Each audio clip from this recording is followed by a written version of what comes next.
राष्ट्रीय प्रवक्ता और राज्यसभा के सांसद डॉक्टर सुधांशु त्रिवेदी जी उपस्थित हैं। मैं उनसे अनुरोध करूंगा कि वे आज के प्रेस कॉन्फ्रेंस को संबोधित करें।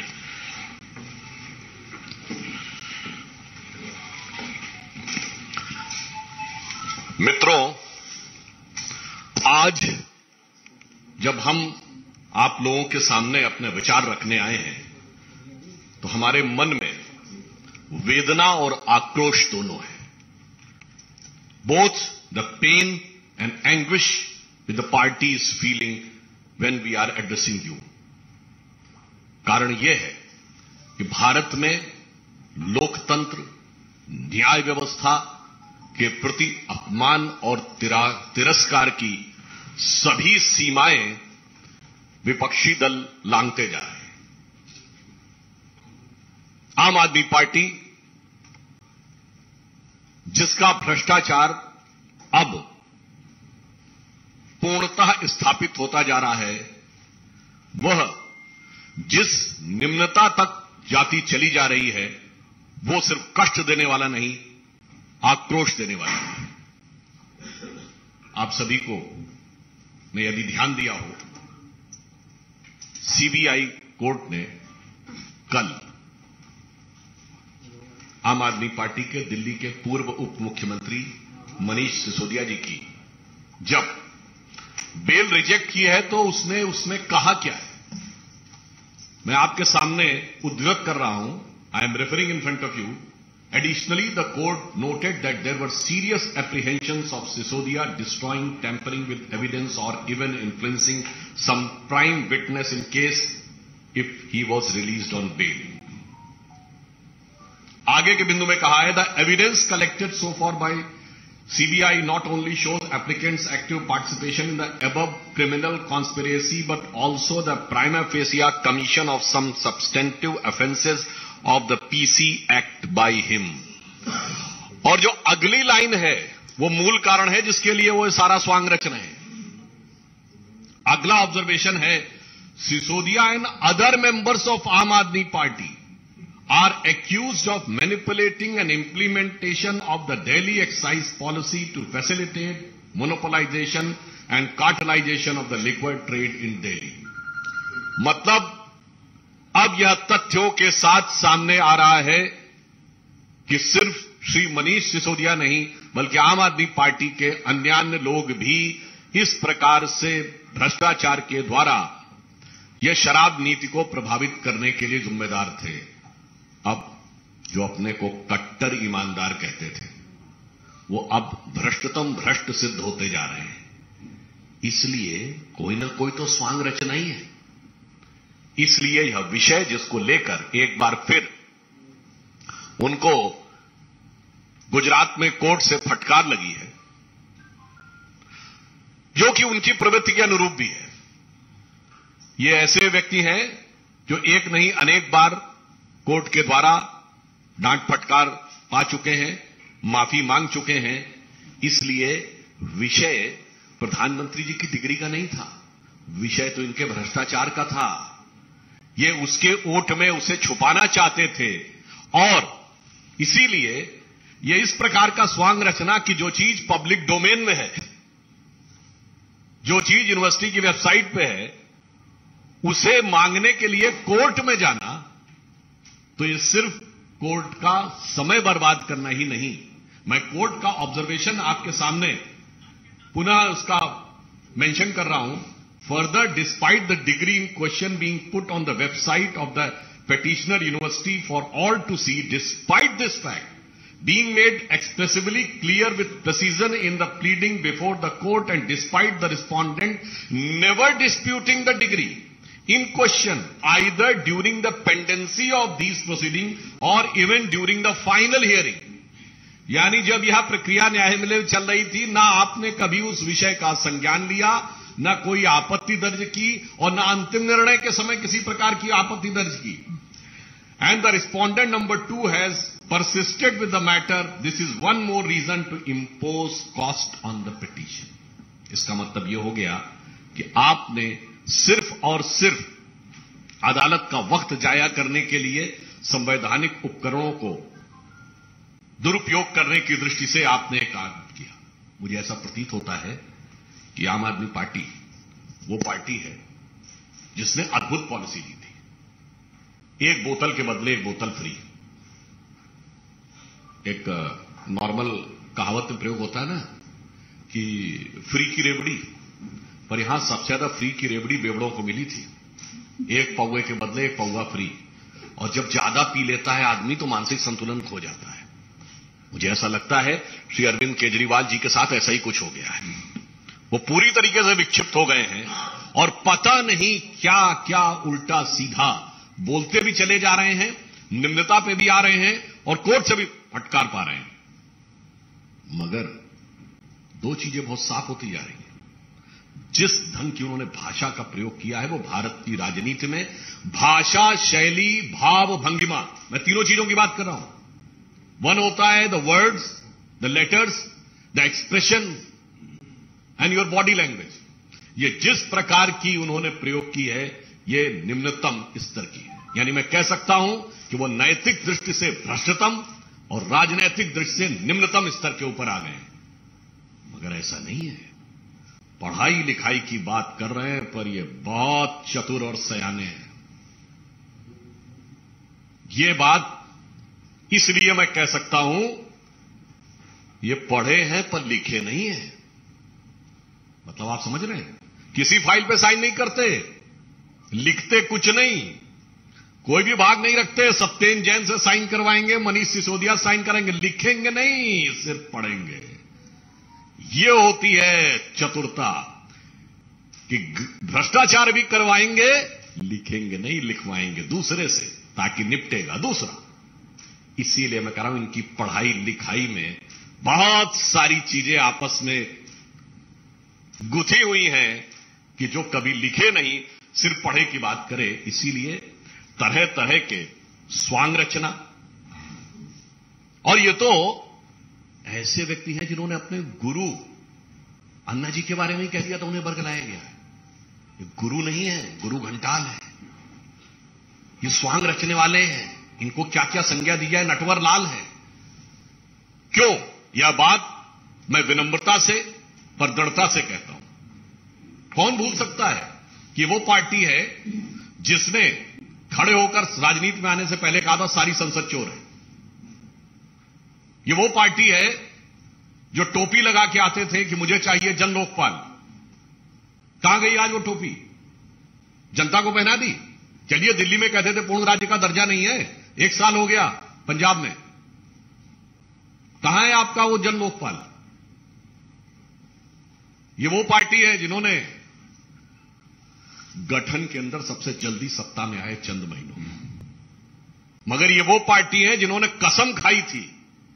आपको याद हो, अगर पुरानी फिल्मों में कई बार होता था ना कि जो विलेन भी होता था वो भी जब कोई झूठ बोल रहा होता था तो उसके परिवार वाले अगर कहें कि फलां की कसम खाओ तो वो चुप हो जाता था। याद है ना आपको? मगर यहां तो कसम खा ली, पलट गए। वो वैगनार हरी बत्ती वाली नहीं दिखती। मैं बंगला नहीं लूंगा, ले लिया। मैं सिक्योरिटी नहीं लूंगा, ले लिया। मैं विनम्रता से पूछना चाहता हूं, एक बिंदु बताइए जिसके ऊपर इन्होंने अपना स्टैंड कायम रखा। इसलिए हम लोगों इनके लिए इस प्रकार की बात कहते हैं कि ये बहुत ही बड़े स्वांग रचने वाले व्यक्तियों में से एक है। अब मैं एक बात करना चाहता हूं, एजुकेशन और पढ़ाई लिखाई की बात करते हैं। ये वही व्यक्ति है ना, तो आईआईटी ग्रेजुएट हैं। याद करिए जब देश में कोविड की सेकेंड लहर चरम पे थी, क्या बोले थे कि वैक्सीन सारी कंपनियों को क्यों नहीं दे देते, सब बनाने वैक्सीन का फॉर्मूला दे दे, बोले थे कि नहीं? अरे मान्यवर, आप आईआईटी के पढ़े हुए हैं, वैक्सीन का फॉर्मूला कोई चूरन है जो सब बना लेंगे? सब बनाने के अधिकृत हैं। अगर ऐसा ही होता तो उसी समय में अमेरिका जैसे देश ने पैरासिटामोल भारत से आयात की है। पैरासिटामोल जैसी फंडामेंटल तो वो आराम से मंगा सकते थे। ये होता है बरगलाना। ये वो पार्टी है जिसने अप्रैल 2021 में आकर, पढ़े लिखे होने की बात करते हैं ना, ये कहा कि बच्चों का वैक्सीन हमने विदेश भेज दिया, जबकि अप्रैल 2021 तक भारत तो क्या दुनिया में बच्चों का कोई वैक्सीन नहीं बना था। और किस मुद्दे के ऊपर? क्योंकि मेयर्स कॉन्फ्रेंस में चीफ मिनिस्टर के रूप में जाना चाहते थे। ऐसा नहीं है, ये पढ़े लिखे, जरूरत से ज्यादा पढ़े लिखे हैं। जिसे हम लोगों की तरफ एक कहा जाता है ना कि कुछ लोग ऐसे होते हैं, ज्यादा पढ़ लिख जाएं तो वो प्रबुद्ध मूड हो जाते हैं। कहावत होती है ना, ज्यादा सयाना कौवा, आप अपने आप समझ सकते हैं। मैं किसी के प्रति शाब्दिक न लिया जाए, इसको मैं केवल इस दृष्टि से कह रहा हूं कि इसका अर्थ क्या है। बहुत समझदार हैं, बहुत चतुराई के साथ, बहुत चालाकी के साथ राजनीति को किस ढंग से निम्नता पर ले जाने का यह प्रयास कर रहे हैं। इस कारण से हम लोगों के मन में इस विषय पर आक्रोश है और हम साफ यह पूछना चाहते हैं कि केजरीवाल जी, आप इधर उधर की बात मत करिए। आप ये बताइए कि आप देश के इतिहास की पहली पार्टी हैं जिनके मंत्रियों ने जेल से रहकर सरकार चलाई है। 7 लोगों के मंत्रिमंडल में 2 लोग जेल में, और भिन्न भिन्न आरोपों में पिछले 8-10 वर्षों में कितने ही मंत्री इनके बर्खास्त हो जेल में जा चुके हैं। और उसके बाद जिस प्रकार के व्यक्तिगत आक्षेप की भाषा आप प्रयोग करते हैं प्रधानमंत्री श्री नरेंद्र मोदी जी के लिए, तो मैं यह पंक्ति कहना चाहूंगा उनके लिए कि ध्यान से सुनिए। बहुत बड़बोले आप होंगे, मगर बड़बोलेपन से कुछ हासिल नहीं होने वाला। बहुत निम्नतम स्तर तक आ रहे हैं, ना उस निम्नता से कुछ हासिल होने वाला।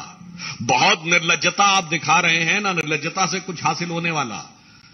रहीम दास का दोहा है, बड़े बड़ाई ना करें, बड़े न बोलें बोल, रहीमन हीरा कब कहे लाख टका मेरा मोल।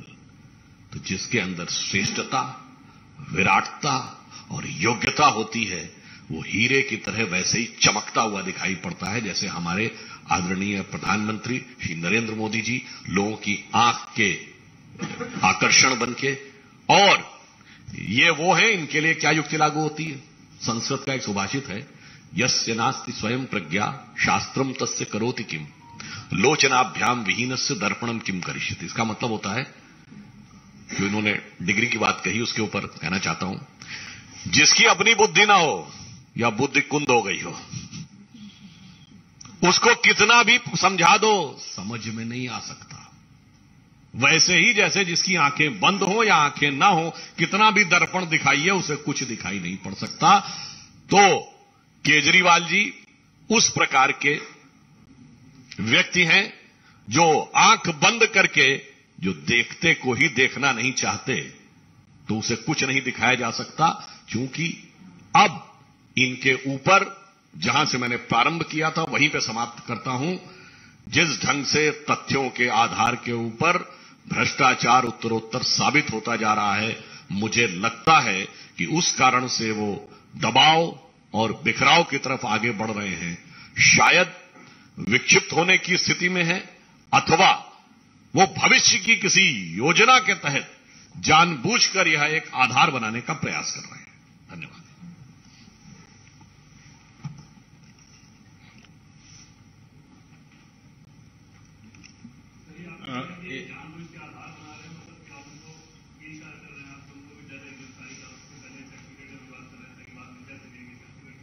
कई संभावनाएं हो सकती हैं, क्योंकि जिस प्रकार से जांच में उत्तरोत्तर चीजें सामने आ रही हैं, तो हो सकता है कि भाई जिसने किया होता है कुछ, तो उसे तो पता होता ना कि मैंने क्या किया है। जैसे जब परीक्षा का समय चूंकि चल रहा है, इसलिए याद दिलाना चाहता हूं कि जब फ्लाइंग स्क्वाड आता है सचल दस्ता निरीक्षण करने, तो जिस बच्चे ने अपने पास कुर्सी रखी हुई होती है उसे पता होता है, तो कई बार वो पहले से भी विलाप करना या प्रलाप करना शुरू कर सकता है, क्योंकि उसे पता होता है कि जब मेरी बारी आएगी तो मेरे पास से वो पर्ची बरामद हो जाएगी।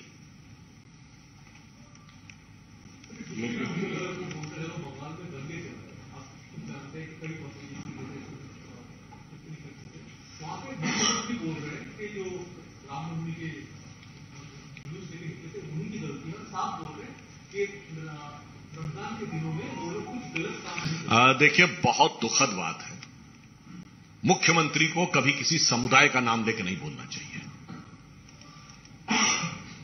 अगर बंगाल की मुख्यमंत्री ये बोलती हैं कि यदि किसी मुस्लिम के घर के ऊपर पथराव हुआ तो मैं बर्दाश्त नहीं करूंगी, क्यों बोलना ये? और क्या ये प्रिजम्पशन है या ये पहले ही एक समुदाय को यानी हिंदू समुदाय को लांछित करने का प्रयास है? इसलिए मुख्यमंत्री को या तो कुछ नहीं बोलना चाहिए, एक समुदाय कहना चाहिए हम हिंसा बर्दाश्त नहीं करेंगे। आप एक समुदाय का नाम लेके कहेंगे दूसरे समुदाय के बारे में तो इसका मतलब आप प्रोवोक कर रहे हैं। और ये बंगाल में आज से नहीं हो रहा, बहुत लंबे समय से हो रहा। और ममता बनर्जी जी के सुलभ संज्ञान के लिए डाल देना चाहता हूं, आप बंगाल का इतिहास नहीं पढ़ी। जिस दिन डायरेक्ट एक्शन डे हुआ था 16 अगस्त 1946, 17वां रोजा था, सबसे ज्यादा कलकत्ता में हुआ था, रमजान के पाक महीने में हुआ था। याद करिए अभी 2015-16 में क्या होता था। हमारी सेनाएं कश्मीर में सीज फायर करती थी और आतंकवादी हमले होते थे। कौन सा चश्मा चढ़ा रखा है ममता जी आपने? मैं पुनः याद दिला रहा हूं, 1946 16th of August, direct action day by Muhammad Ali Jinnah, the worst effect was on Bengal and that was 17th day of Ramzan। और मुझे ऐसा लगता है कि जैसे सोहरावर्दी था उस समय बंगाल का गवर्नर, और जिस ढंग से उसने सांप्रदायिक नीतियां की थी, कुछ वैसा ही नक्शा कदम यहां नजर आ रहा है।